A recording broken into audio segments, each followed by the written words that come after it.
Start. यात विश्वनाथ बाबुराव चाकोते यांनी महादेव चाकोते आणि त्यांचा मुलगा जयशंकर चाकोते यांच्या विरुद्ध सदर बाजार पोलीस स्टेशन येथे भारतीय दंडविधान कलम 471, 468, 465, 420, 34, 506 अन्वये सदर बाजार पोलीस स्टेशन येथे गुन्हा रजिस्टर नंबर 975/2024 अन्वये गुन्हा दाखल केलेला होता.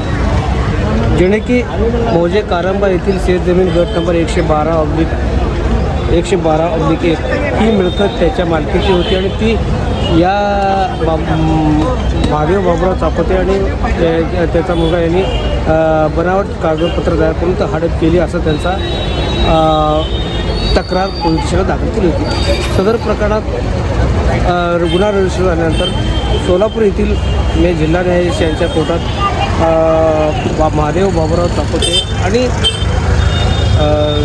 त्यांचा मुलगा जयशंकर चाकोते यांनी क्रिमिनल बेल ॲप्लिकेशन नंबर 1223/2024चा अटकपूर्व जामीनचा अर्ज दाखल केला होता.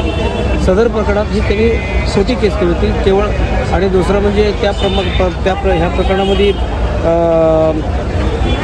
ही दिवाणी प्रक्रिया हे संपूर्ण प्रक्रिया पूर्ण केल्यानंतर यांनी हल्लीचा गुन्हा दाखल या पोलीस स्टेशनमध्ये दाखल केला होता. ते सगळं कागदपत्र पुरावा आणि तसेच माननीय कोर्टासमोर सगळे पुरावा आणि युक्तिवाद ऐकून मेहरबान कोर्टाने महादेव बाबुराव चाकोते व जयशंकर चाकोते यांना अटकपूर्व जामीन मंजूर केलेले आहे.